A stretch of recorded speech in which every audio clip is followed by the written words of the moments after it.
I guess it was inevitable that there would be a change in the playing conditions in limited overs cricket. I mean, I was sitting doing the India-Bangladesh game the other day. It was what, the 47th time or something like that?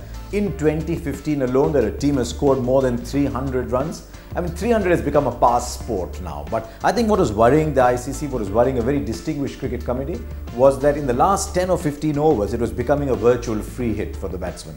And 4 fielders outside meant that you either had to have the field set for a big hit down the ground or a field set for a big hit square of the ground. You couldn't cover both. Or you had to set the field one side. It was becoming virtually impossible, especially with the big bats. And so the changes in the rules, I'm actually a little disappointed at seeing the batting power play go.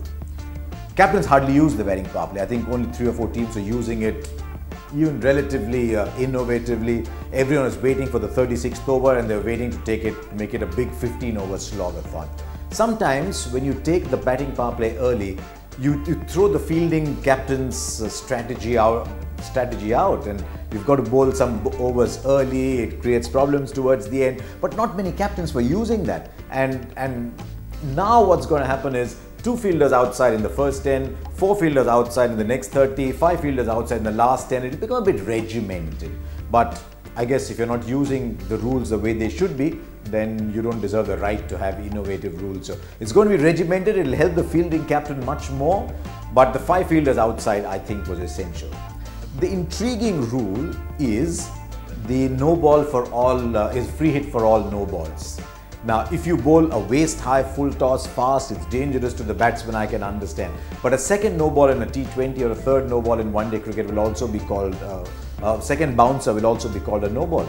So it's all right in one-day international cricket where you're allowed 2 bouncers, the third bouncer is called a no ball.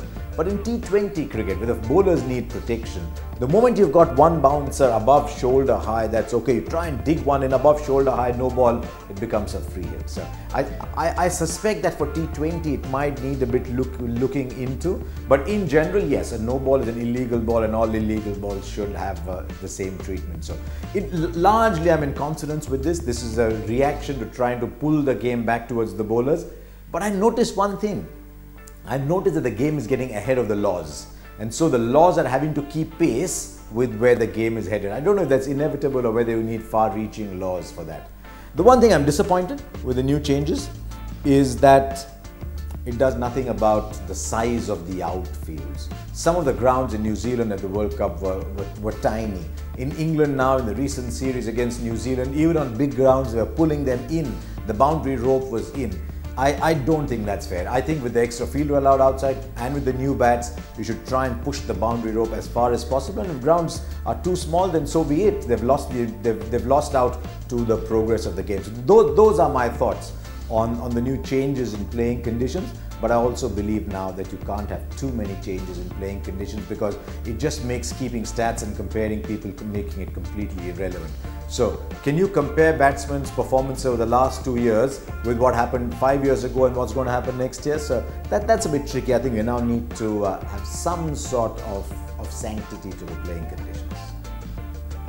If you want to stay up to date with all my video blogs, hit the subscribe button.